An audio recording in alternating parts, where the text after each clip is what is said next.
Hey, good morning, good morning, good morning to you. Terry Hansen here, back once again on Traveling with Terry each and every single morning. As I go from my home to the office, I spend a couple of minutes with you chatting about some important principles and strategies and frameworks and tactics that I hope will make an impact for you in your business and your personal life. As I've mentioned a couple of times before, I feel like you and I are trailblazers.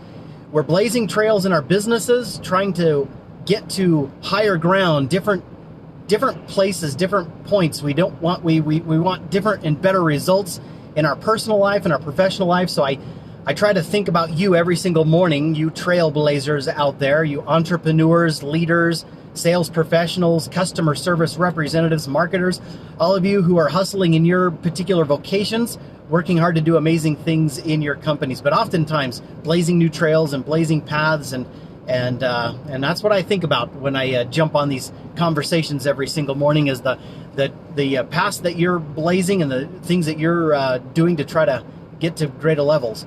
So this morning, I had a couple of experiences that I wanted to share with you, all to illustrate a point, or to share really a forgotten secret that I think so many people in our modern day world have missed or lost, that is really a secret to success and happiness. And this is not my opinion. I'm actually quoting Dr. Stephen Covey, author of the famous book, 7 Habits of Highly Effective People. And I was listening to some of his material again yesterday. I'm kind of on a Stephen Covey kick right now. And he mentioned a quote, or he mentioned a statement that really caught me off guard. And I wanted to share that with you and illustrate it with a couple of stories. So a couple of quick stories. So the first one is yesterday in one of our leadership meetings at Arcane Marketing. As you guys know, several months ago, my business was acquired by Arcane Marketing, and I've joined their executive team and have had some really amazing experiences over the last 90 days working inside that organization. But in one of our leadership meetings yesterday, we were discussing a particularly heavy topic. And one of the things that the leadership team has been working really hard on is to get better at listening and understanding really the core issue, the core problem, before jumping into solution mode. And so as one particular individual was sharing some thoughts and whatnot and said something, one of the other individuals immediately, kind of in mid-sentence to this other guy, jumped in and was about to make a comment, and then immediately slapped his hand on his face like this over his mouth.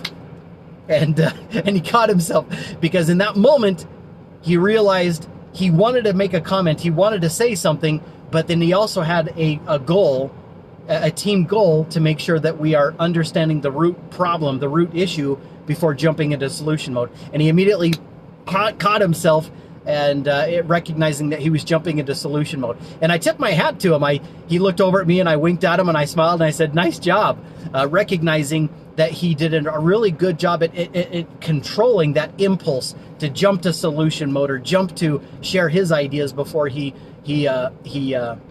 fully understood the issue or allowed the other person to fully share. I think of my youngest son. He's at that age where he's very impulsive, and sometimes he'll be doing something and he'll be playing around, and I don't know, he'll drop something and he'll reach down to pick it up and hit his head maybe on the corner of a table or something, and he'll stand up all grouchy and he'll rub his head and he goes, "Stupid table," and he'll kick the table. And of course my wife and I are like, whoa, hey, hang on a minute. The table didn't do anything to you, and you need to calm down. It's okay. I'm sure that hurt. We give him a big hug and console him. And what's interesting is all of us human beings, we do fall victim to our impulses. And Dr. Stephen Covey said this as I was listening to him yesterday on an audiobook that I'm going through. He said this: "There is a space between stimulus and response. In that space, we have the freedom and power to choose our response. In those responses lie our success and our happiness." Those 3 sentences blew my mind away, and I'll say those again because they're just so powerful. There is a space in between stimulus and response.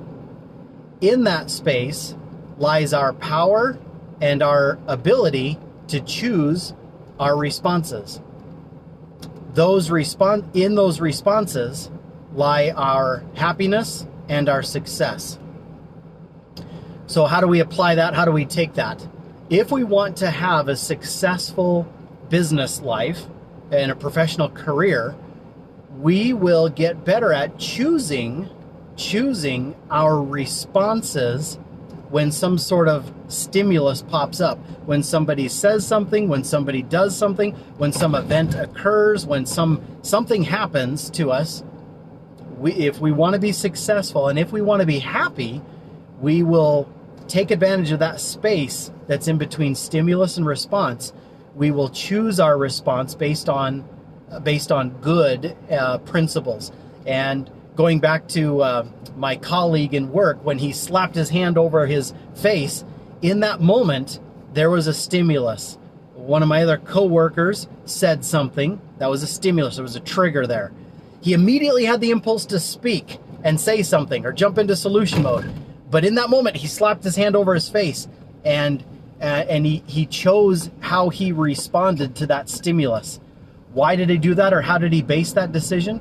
He based that decision upon some principles and values and some goals that he had established for himself and that we had as a team.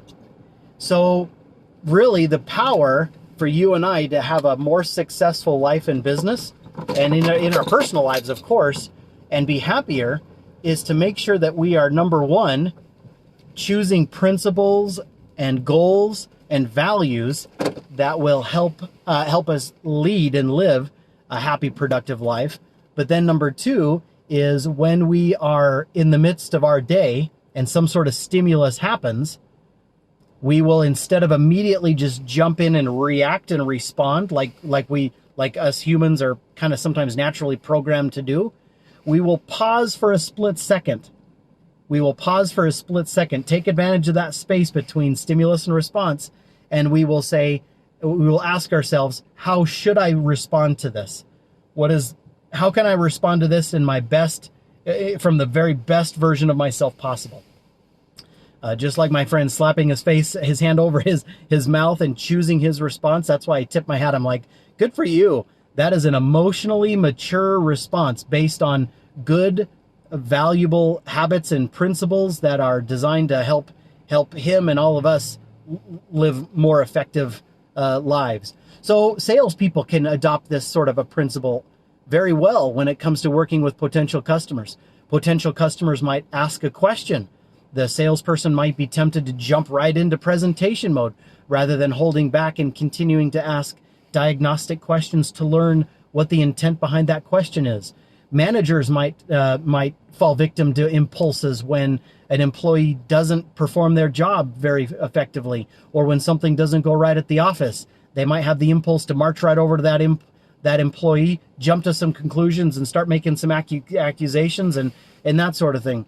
Marketers do this all the time when they see a particular marketing campaign not panning out, not getting the clicks, not getting the phone calls, not getting the downloads, not getting the opt-ins, not getting the response that they want.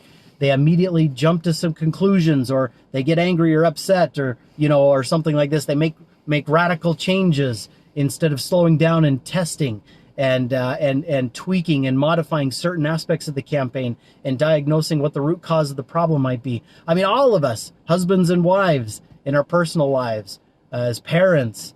So there's a space between stimulus and response, and in that space lies the power and the opportunity that you and I have to choose our response. And those chosen responses that we have, in those chosen responses lie our success and our happiness. So my invitation today for all of us on this cloudy, misty, snowy, at least here in Southeast Idaho, and in Texas, if you happen to be in Texas, they got bombarded with a bunch of snow. Texas, of all the places. So if you live in Texas, hey, welcome to my world. We got snow all over the place.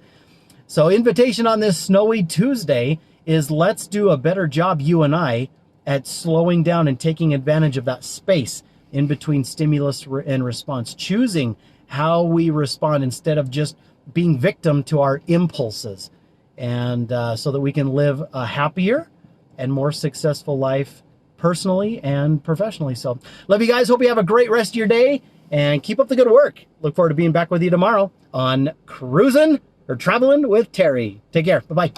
Hey, thanks for watching. Did you know every company out there has what we call digital marketing blind spots? These are simple, hidden opportunities for growing and improving your marketing that most of the time people miss.